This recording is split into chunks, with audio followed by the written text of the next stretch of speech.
May 10, 1940. 4:30 in the morning. In northern France, near the Belgian frontier, Lieutenant Ian Roger English of the Durham Light Infantry scanned the dim horizon from his defensive post. He came from a military family. His father, a mining engineer by profession, had fought with the same regiment during the First World War. English himself had joined the 8th Battalion in 1938. As daylight slowly spread across Europe that morning, he was about to witness events that would overturn long-held assumptions about how modern wars were supposed to be fought. What unfolded over the next 6 weeks would permanently alter military doctrine. On paper, Germany did not appear dominant. The Allied powers possessed more tanks, more divisions, and artillery strength that was at least comparable. France alone had mobilized around 800,000 soldiers and was widely regarded as the strongest land force on the continent. The British Expeditionary Force had deployed roughly 390,000 well-trained and properly equipped troops, confident in their defensive planning. Yet in just 42 days, France collapsed. British forces evacuated across the Channel from Dunkirk. Belgium, the Netherlands, and Luxembourg were overrun. What seemed strategically improbable became reality. A force considered weaker had defeated a numerically superior coalition using methods its opponents scarcely understood. This was not primarily a story of better weapons or overwhelming manpower. It was about a military institution that transformed the conduct of war through doctrine, preparation, and a radically decentralized command philosophy. The roots of that transformation lay not in 1939 or 1940, but in Germany's defeat at the end of the First World War. On November 11, 1918, the Great War ended with Germany exhausted and defeated. Nearly 2 million German soldiers had been killed in 4 years of industrialized conflict. The Treaty of Versailles, signed on June 28, 1919, imposed strict limitations intended to prevent any future German military threat. The army was capped at 100,000 men. Tanks, military aircraft, heavy artillery, poison gas, and a formal general staff were prohibited. The long-standing system of professional military planners that had shaped Prussian and German campaigns for over a century was officially dissolved. The prestigious War Academy that had produced generations of strategic thinkers was shut down. Germany's military outlook appeared severely constrained. Many countries in similar circumstances might have complied passively and rebuilt within those limits. German leaders chose another path. They treated restriction as a catalyst for reform. In 1920, General Hans von Seet, appointed to command the reduced Reichswehr, adopted a decisive strategy. If Germany was allowed only 100,000 soldiers, then those 100,000 would be exceptionally capable. His objective was to create a professional corps army, a force designed not merely for present duties but for future expansion. Every soldier would be trained beyond his assigned position. Non-commissioned officers and junior leaders were prepared for responsibilities far above their rank. A squad leader might be educated to manage a company. A company commander would study battalion-level command. Battalion officers would rehearse directing brigades. This was not abstract classroom instruction. It was intensive, practical preparation based on the assumption that rapid mobilization might one day be required. This approach reflected a long Prussian tradition known as mission-type command Auftragstaktik. Under this system, superiors specified the objective and the broader intent but did not dictate the exact method of execution. Subordinates were expected to exercise judgment, adapt to changing conditions, and act independently if communications failed or circumstances shifted. In contrast to more rigid command structures, where orders often detailed precise movements and procedures, mission-type tactics demanded initiative, competence, and mutual trust. Officers needed to understand not only their immediate tasks, but also the larger operational purpose guiding higher headquarters. The entire training framework of the interwar German army was designed to cultivate such leaders. Between 1919 and 1933, despite Versailles restrictions, the Reichswehr conducted extensive and sophisticated war games. These exercises went far beyond small unit drills. They simulated large-scale, modern operations across multiple levels of command. Officers practiced coordinating infantry, artillery, and even armored formations that Germany was not yet legally permitted to field. Divisions, corps, and entire armies were maneuvered on maps and in theoretical scenarios. Many of these forces existed only on paper, but the intellectual preparation was real. The evaluations were rigorous, errors were dissected in detail, successful methods were documented and refined. Through disciplined training, doctrinal clarity, and a command philosophy centered on initiative, Germany quietly prepared the foundation for a style of warfare that would shock Europe in 1940. Every German officer involved in post-war reform was required to write detailed evaluations of training exercises and operational scenarios. These reports circulated widely within the officer corps and became tools for collective learning. The devastation of World War I was examined with cold precision. Although the Treaty of Versailles formally dissolved Germany's general staff, its intellectual functions survived under different institutional forms. Carefully selected officers attended rigorous courses that extended well beyond battlefield tactics. They analyzed logistics, fully aware that operational reach depended on secure supply networks. They studied transportation systems, recognizing that railways and motor vehicles would determine how wars were fought in the modern age. Intelligence analysis became central, as understanding an adversary's strength and intentions was considered essential to operational success. Economic capacity was examined as the backbone of sustained military power. Foreign policy and diplomacy were included as well, since strategic options were inseparable from political realities. The breadth of this curriculum reflected a core belief. Modern war demanded officers capable of thinking simultaneously at the strategic, operational, and tactical levels. Training emphasized disciplined independence, initiative guided by clearly defined intent. Officers were taught that a timely, sound decision outweighed a flawless one made too late. On the battlefield, delay could prove fatal. Opportunities appeared briefly and disappeared just as quickly. To instill this mindset, exercises were designed to simulate confusion, fragmented information, and relentless pressure.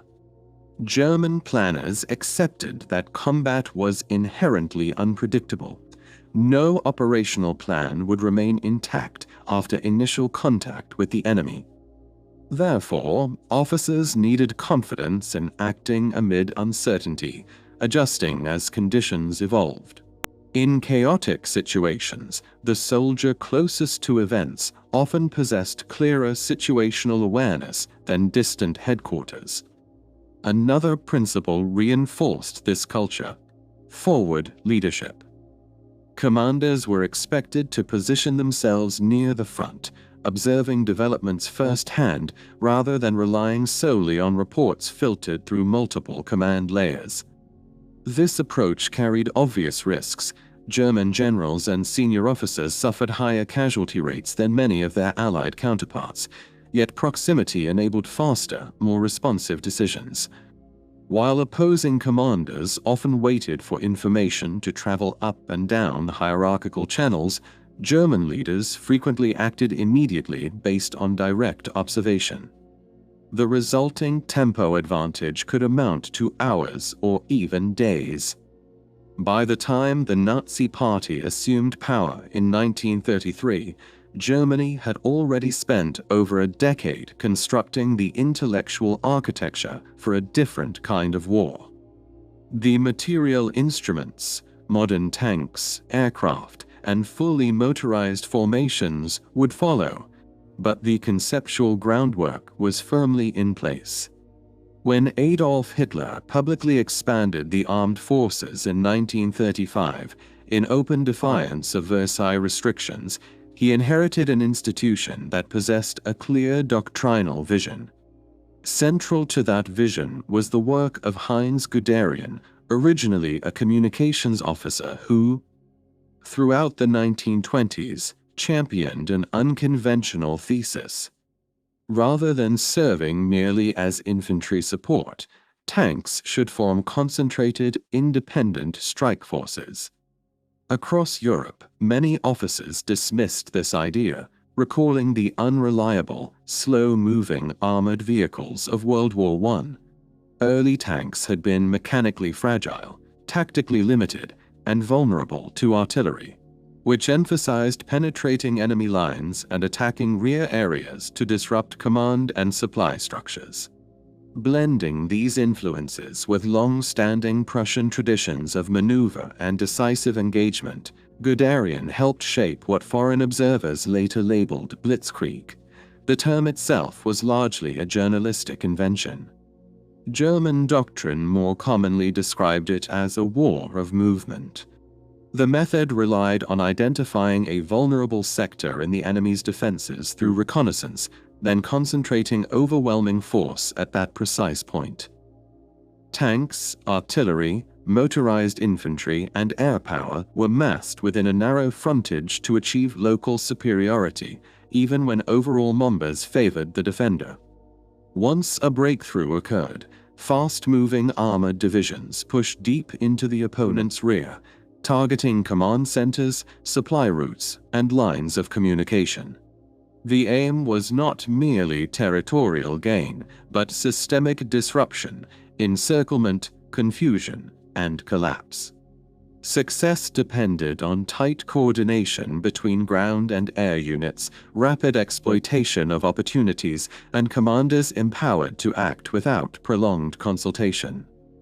The training systems developed during the Weimar years, when Germany officially possessed neither tanks nor a general staff, had been designed precisely for this style of warfare. By the eve of 1939, Germany had finished a military transformation that had been underway for 2 decades. The army that had once been limited to 100,000 troops under the Treaty of Versailles had expanded into a force exceeding 3 million. Among its formations were armored divisions built around concentrated tank strength, designed not as infantry support but as independent striking units. Technology played a decisive, yet often underestimated, role in this expansion. In contrast, many Allied tank crews still depended on hand signals, messengers, or prearranged flags.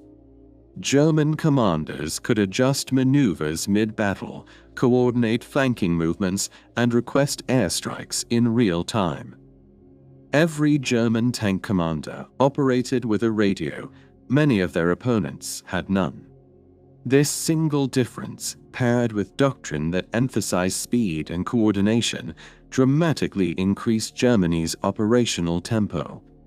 The German Air Force, the Luftwaffe, had been structured specifically to work alongside ground troops. Unlike Britain's Royal Air Force, which focused heavily on strategic bombing and air defense, or the decentralized French Air Arm, the Luftwaffe trained in close partnership with army units.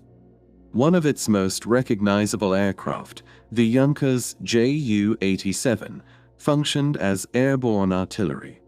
With its precision dive-bombing capability, it struck fortified positions that conventional artillery struggled to neutralize. Pilots and tank officers drilled together, refining procedures for coordinated attacks that would soon prove devastating. Senior officers from both air and ground branches studied the same operational principles and attended the same staff institutions. Joint exercises stressed mutual support and synchronized action. On September 1, 1939, that preparation was put into action. At 4:45 a.m., the German assault on Poland began. The elderly battleship SMS Schleswig-Holstein, anchored in Danzig under ceremonial pretenses, opened fire on Polish defenses at Westerplatte. Concentrated airstrikes against airfields, troop concentrations, and transport networks. Within days, much of Poland's air capability had been destroyed, leaving ground forces exposed. German armored columns advanced astonishing distances, over 100 miles in 5 days, challenging traditional assumptions about how quickly armies could move. Within 48 hours, the Luftwaffe had secured air superiority and shifted to direct battlefield support. Armored divisions targeted weak sectors identified through reconnaissance, then surged into rear areas. Polish units found themselves isolated, cut off from supply, and unable to organize coordinated counterattacks. Command posts were overrun before they could respond. The integration of tanks and aircraft in fast-moving operations introduced a new vocabulary to modern warfare. By mid-September, the outcome was no longer in doubt. A Polish counteroffensive along the Bzura River between September 9th and 15 briefly threatened German positions, but it was contained and encircled by forces shifting from the south. Meanwhile, formations under Heinz Guderian pushed rapidly eastward. On September 17th, the Soviet Union invaded from the east. Organized resistance collapsed soon after. The last major Polish units surrendered in early October. The campaign lasted just over a month. German losses totaled about 14,000 killed or missing and 30,000 wounded. Polish casualties were significantly higher, with tens of thousands killed and hundreds of thousands captured. Many Western observers dismissed the campaign, arguing that Poland had been outdated and ill-prepared. They believed Germany's methods had yet to be tested against first-rate powers. French and British troops, including the 390,000-strong British Expeditionary Force, moved forward to establish defensive lines along natural barriers. France deployed approximately 800,000 men and fielded tanks that, in many cases, possessed heavier armor and stronger guns than their German counterparts. What the Allies failed to anticipate was the true Schwerpunkt, the main thrust. The advance through Belgium was largely a diversion. The decisive blow would come through the Ardennes forest, terrain French planners considered unsuitable for large armored formations. This assumption proved disastrous. Army Group A, under Gerd von Rundstedt, advanced through the Ardennes with 44 divisions, including 7 armored divisions. German engineers had surveyed routes and bridges well before the campaign began. Movements had been rehearsed, equipment was prepared in advance. Motorcycle reconnaissance units led the columns, followed by tightly organized armored formations. When these forces reached the Meuse River near Sedan on May 13th, French defenders expected several days of preparation before any crossing. Instead, German engineers erected bridges under fire within 24 hours. The following day, tanks crossed the river, bypassing the heavily fortified Maginot Line along the Franco-German frontier.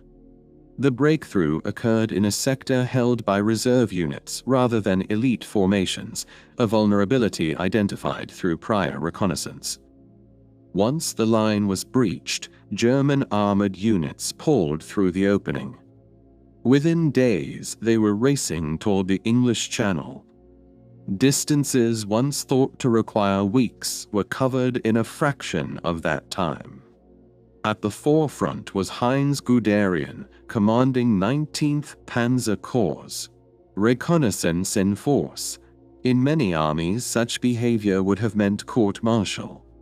Within the German command culture, it reflected the principle of initiative within a commander's intent.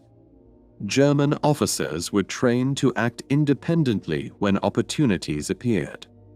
Rather than becoming stalled by resistance, armored units bypassed strongpoints, leaving follow-on forces to eliminate encircled pockets.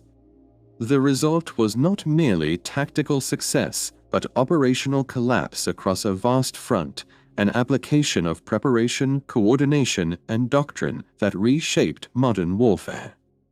The German campaign in the West was built around one central principle: relentless motion. The objective was not merely to advance, but to move so quickly and unpredictably that opposing forces could not organize an effective response. By constantly shifting positions and striking before defensive lines solidified, German units disrupted Allied coordination at every level. Speed itself became a weapon. British and French headquarters depended on conventional reporting chains. Field observations passed upward, analyzed, then translated into orders sent back down. Each stage consumed valuable time. By the moment Allied commanders reacted to confirmed German positions, those formations had already advanced well beyond the reported locations. The operational rhythm of the German army simply outpaced the decision cycles of its opponents. This imbalance was deliberate. It reflected years of doctrinal development that prioritized timely action over flawless information. Authority was pushed forward. Junior officers were expected to assess situations independently and act without waiting for exhaustive instructions. His carrier platoon suddenly faced German forces that had advanced with startling speed into areas considered secure. The coordination of the attackers defied established assumptions about how armies maneuvered. Despite dive-bombing attacks by Stuka aircraft and numerically superior opposition, his unit maintained cohesion and resisted effectively. Later assessments praised the platoon's exceptional performance under pressure. French forces, though equipped in many cases with technically superior tanks, struggled to respond cohesively. The Char B-1 bis possessed heavier armor and stronger armament than most German counterparts. The Saumur S-35 cavalry tank was both faster and more powerful than the Panzer III in direct comparison. Yet French armored assets were dispersed among infantry formations rather than massed for decisive breakthroughs. Communication deficiencies, especially the widespread absence of radios, further hindered coordination. Their operational doctrine did not emphasize rapid exploitation in the way German planning had refined over 2 decades. German formations effectively operated inside the Allied command cycle. By May 19, 1940, armored spearheads had reached Abbeville on the Channel coast, advancing roughly 240 kilometers in 9 days. This maneuver severed the British Expeditionary Force and several of France's strongest divisions in Belgium from the rest of the French army. Encirclement left evacuation as the only viable option. Between May 26 and June 4, more than 338,000 Allied troops were withdrawn from Dunkirk during Operation Dynamo. Numbers of armored vehicles. Only about a tenth of the German army was motorized. Much of its logistics still relied on horse-drawn transport. The decisive advantage lay not in hardware, but in doctrine, training, and command culture. German armored units were concentrated into powerful panzer divisions designed for penetration and rapid exploitation, rather than parceled out in small numbers to support infantry.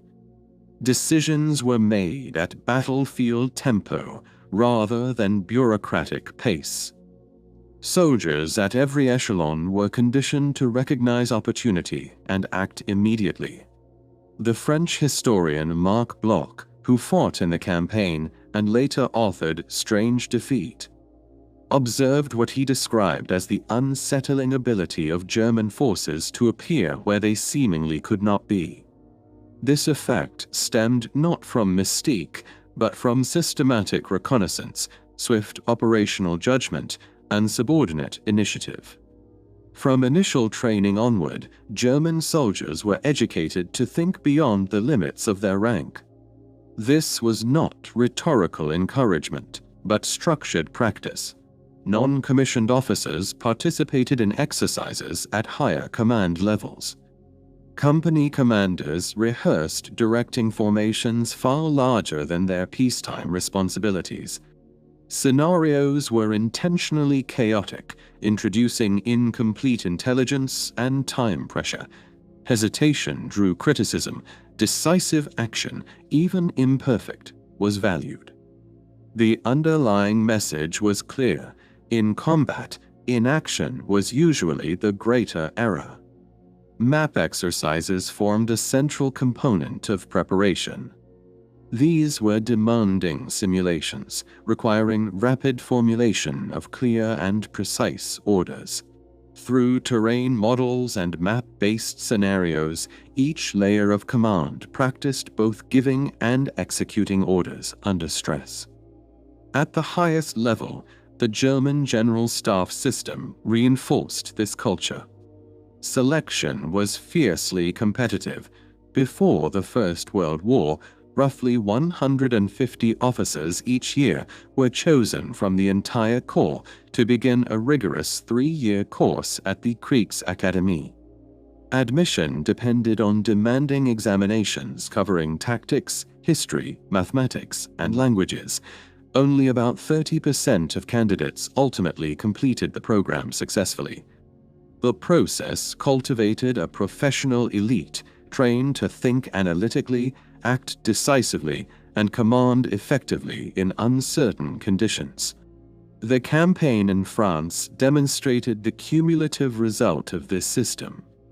Victory emerged less from material superiority than from an institutional commitment to speed, initiative, and decentralized decision-making.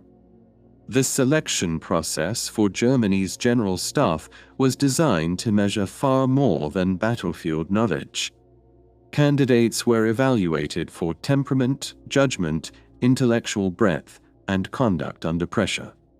Examiners paid close attention to how officers reacted to stress, how they cooperated with peers, and how they analyzed unfamiliar problems.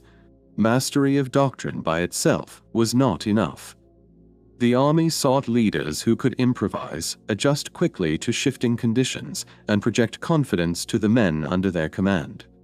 Those who succeeded in the examinations were not granted immediate status. Instead, they entered a 2-year probationary assignment with the General Staff.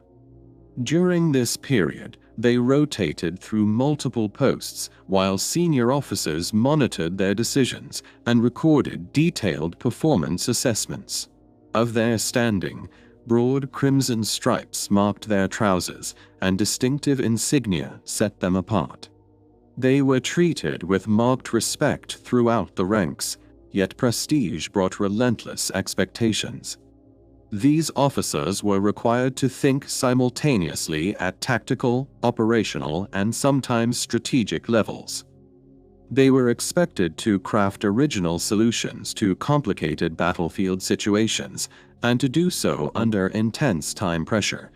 When war erupted in 1939, the Kriegsakademie was shut down. German leaders believed the conflict would be brief and that trained staff officers were needed immediately in the field rather than in multi-year academic programs. The training system adjusted rapidly. Long courses were replaced by intensive 8-week programs that emphasized application over theory. Instruction concentrated on maneuver tactics, logistics, transport coordination, intelligence analysis, and staff procedures. Map exercises and simulated operations replaced extended lectures. The objective was to prepare officers for immediate frontline responsibility. By 1942, rising casualties and expanding operational demands forced another restructuring. The revised pathway included 6 months of service on a divisional staff, followed by 3 months in higher headquarters, 8 weeks of concentrated classroom work, and a final 6-month probation. Much of this preparation occurred close to active combat zones. German doctrine held that actual warfare was the ultimate instructor. No classroom could fully replicate the pressures of battle. This approach was costly. Trainees often faced extreme danger, yet it produced officers shaped by direct experience rather than abstract theory. Retreating German formations frequently resisted with surprising effectiveness. Encircled units endured longer than expected, and outnumbered forces often imposed heavy losses on their opponents.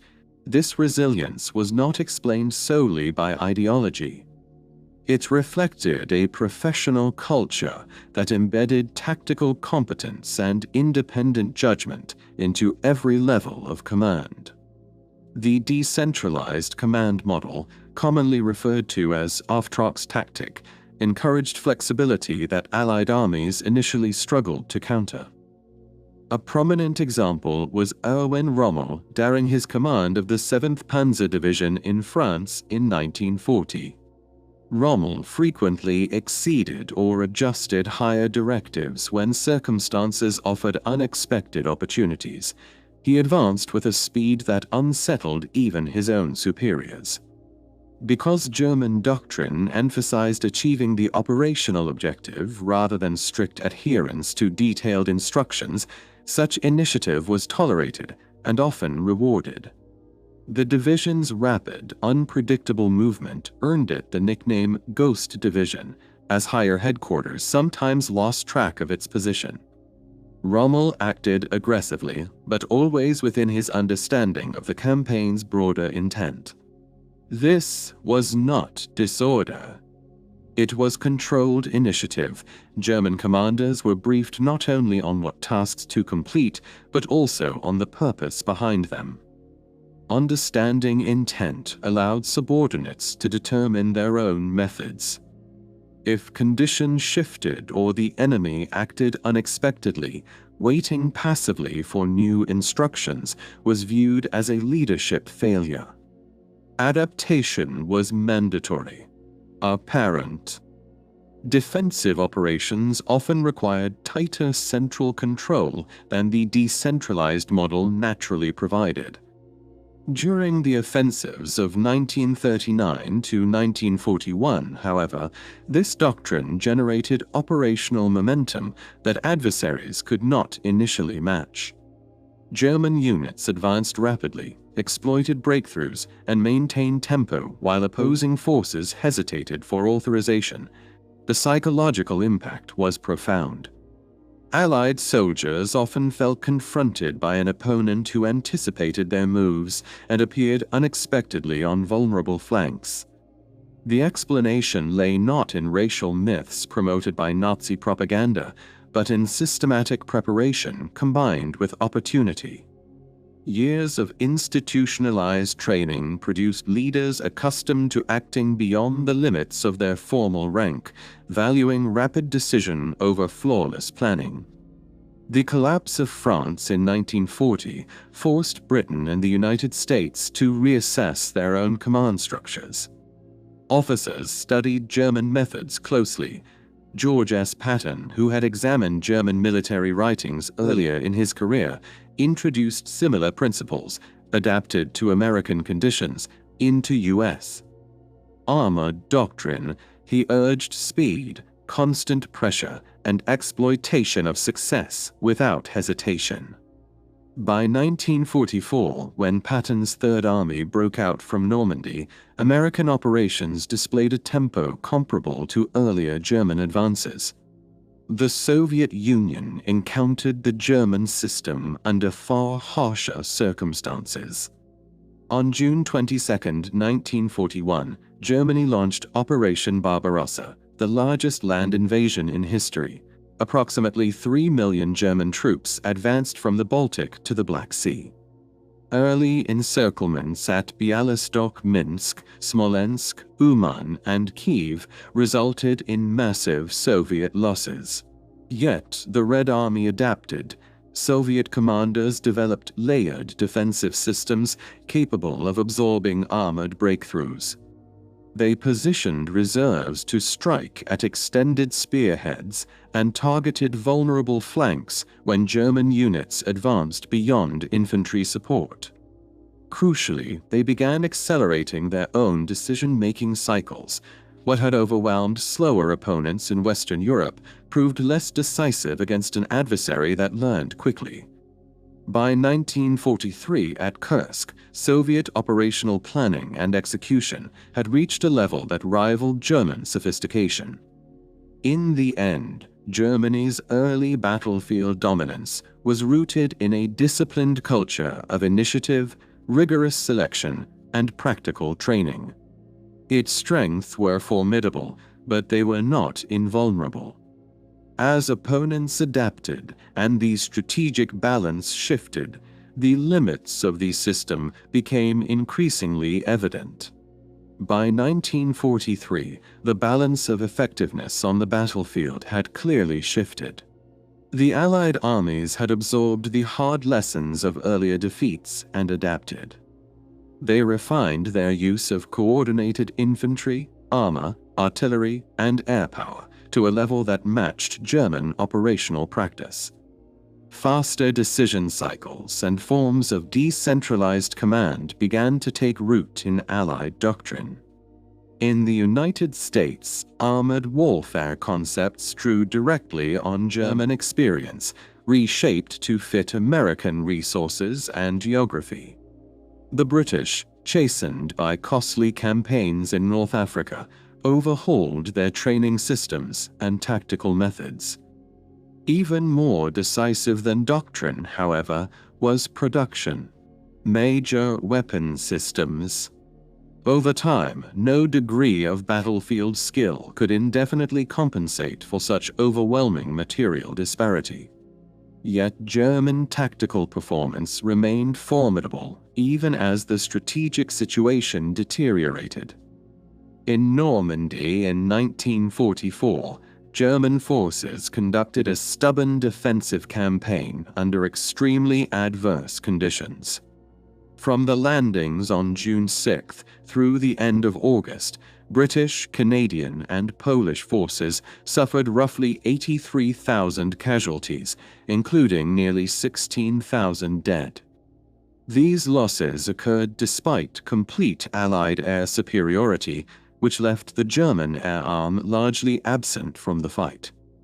German ground units endured severe shortages of fuel and ammunition as Allied aircraft disrupted railways and roads. They were inferior in numbers of men, tanks, and artillery. Even so, their resistance extended the campaign well beyond Allied expectations. This performance cannot be explained solely by ideological zeal, though political indoctrination played a part.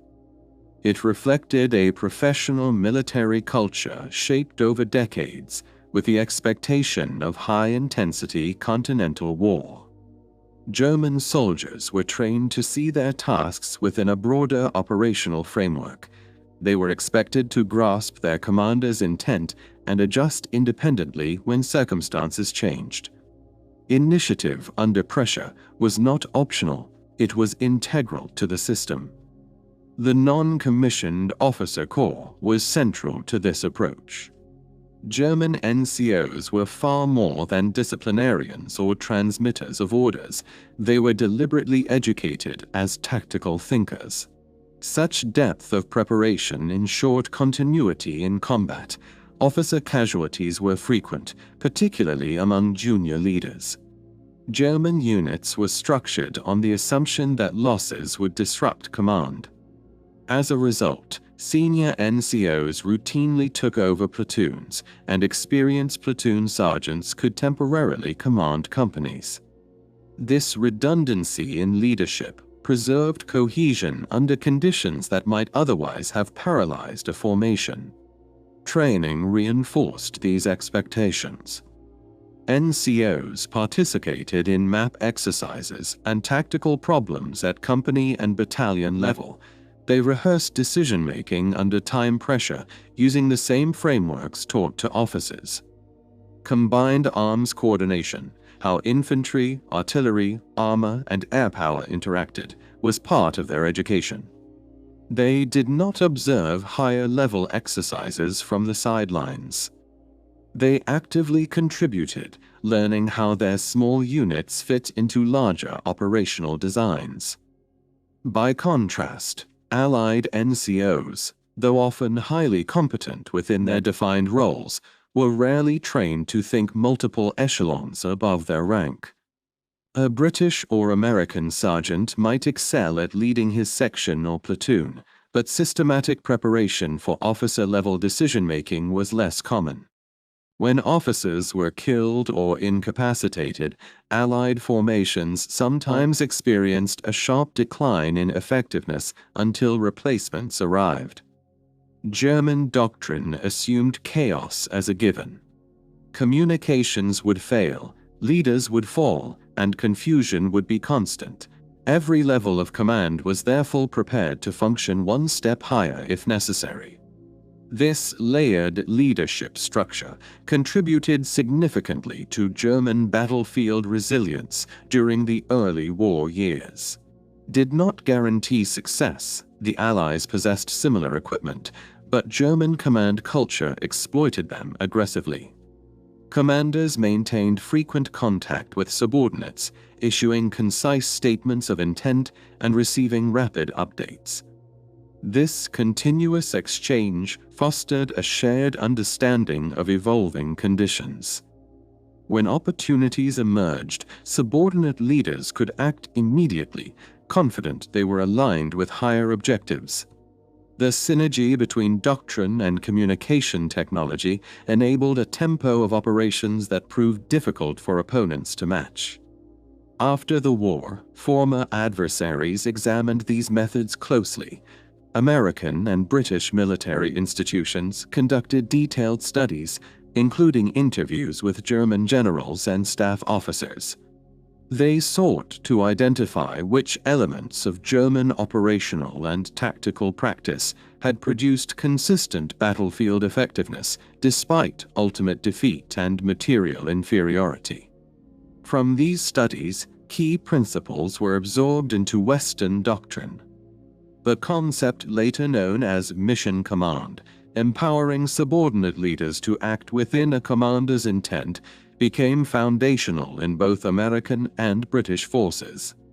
Emphasis on initiative at lower levels, rapid decision-making, and maintaining a faster operational tempo than the enemy were institutionalized. In this sense, the legacy of German military practice endured long after the war itself had been decided by industry and resources rather than by tactics alone. These ideas did not emerge from theory alone. They were the product of hard experience, defeat, analysis, and long-term institutional study. During the 1980s, the United States Army built its air-land battle doctrine on operational principles first refined by Germany in the Second World War. They reflected methods the German armed forces had employed decades earlier. American doctrinal manuals and professional education programs openly recognized this intellectual lineage. Today, militaries across the world teach mission command as a foundational leadership philosophy. Subordinate commanders are expected to understand the intent behind orders and exercise freedom of action within that framework. Initiative is cultivated, and officers are trained to anticipate developments beyond their immediate responsibilities, often thinking 2 echelons higher than their current assignment. These practices stem directly from German approaches that were closely studied and adapted. In 1940, however, such concepts were far from universal. At the outset of the war in Western Europe, they provided Germany with a powerful operational edge. That advantage endured until opposing powers adopted comparable systems and reinforced them with industrial resources Germany could never equal. The effectiveness of Germany's armed forces in the early years of World War II was not accidental. It was the result of sustained preparation, rigorous leader development, and a coherent doctrine applied consistently over decades. The case demonstrates that an army's intellectual framework, how it educates officers, distributes authority, and structures decision-making, can matter as much as materiel or manpower. When Germany launched its campaigns in 1940, it did not possess overwhelming numerical superiority. In several categories, including tanks and motorized formations, its forces were not dominant. Overall force balances were often similar. Extremely difficult conditions, many units fought effectively within the doctrinal frameworks they had been given. The shortfall was not individual valor, but institutional preparation for a new style of warfare that emphasized speed, decentralized initiative, and relentless operational momentum. Under the shock of defeat, the Allies adapted.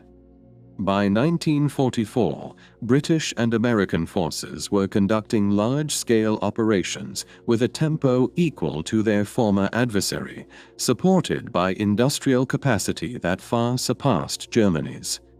Soviet forces, through immense sacrifice and reorganization, mastered operational techniques comparable to, and in some cases exceeding, those of the Wehrmacht, applying them with the uncompromising intensity characteristic of Soviet military culture. Yet in the spring of 1940, during the brief campaign that ended with the fall of France and left Britain facing Nazi Germany alone, the German military establishment demonstrated the cumulative effect of long-term institutional focus. The professional culture shaped in the constrained Reichswehr of the 1920s, when Germany was officially barred from possessing tanks and combat aircraft, fostered analytical rigor and tactical innovation. By blending Prussian military heritage with modern technology, German planners crafted methods that transformed contemporary warfare. A command philosophy that empowered junior leaders within clearly defined intent produced a level of organizational flexibility that opponents struggled to match. The outcomes during those 6 weeks stunned observers and unsettled democratic societies across Europe and beyond. What appeared improbable by conventional calculations of force ratios became reality through preparation and coherent doctrine. It depends equally on how forces are trained, how authority is delegated, how initiative is rewarded, and how leaders at every level comprehend their contribution to a larger operational design. In the final analysis, effectiveness is shaped as much by institutional mindset as by hardware. In 1940, Germany's armed forces had converted a set of intangible qualities, initiative, flexibility, and rapid decision-making, into a coherent system of war. This framework reshaped modern combat, yet its success did not last indefinitely.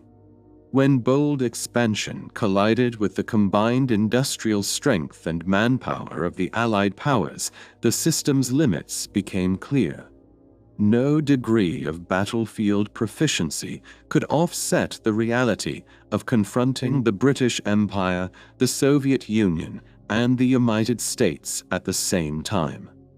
Even so, Germany's operational methods outlived its strategic failure. The armies that ultimately defeated it examined those methods closely, adapting and refining them within their own doctrines. Decades of military scholarship have consistently reached a similar conclusion. Germany's effectiveness in the early years of the war rested on how it thought as much as on how it fought. German doctrine placed a premium on mental agility alongside physical speed. Officers and non-commissioned leaders were trained to assume responsibilities beyond their formal rank.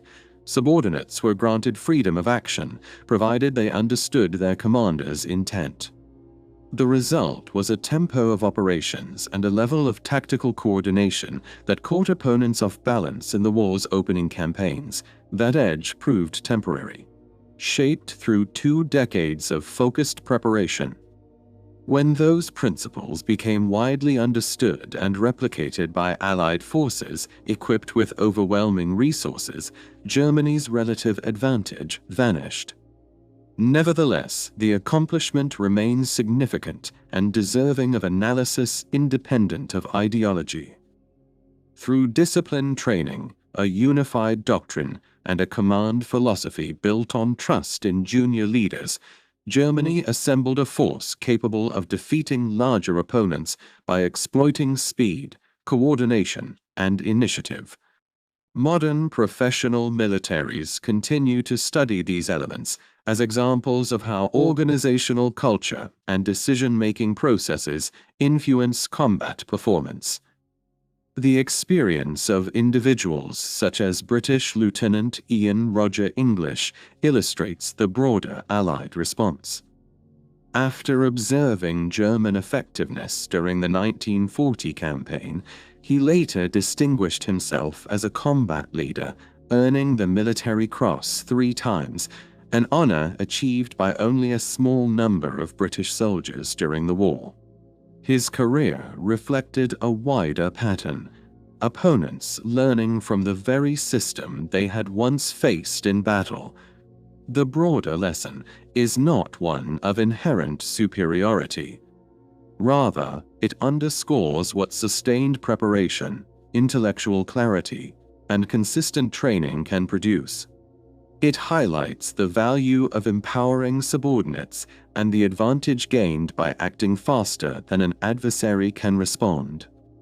Germany's early campaigns demonstrated that victory depends not solely on material strength, but on how forces are organized and directed. The eventual Allied triumph showed that innovative methods can be countered when rivals commit to adaptation and combine it with superior resources. Many of the operational concepts first refined by the Wehrmacht have since been integrated, stripped of ideological context, into modern Western military doctrine. Their legacy endures as a reminder that preparation, leadership, and institutional learning can shape the course of conflict, even if they cannot guarantee ultimate victory.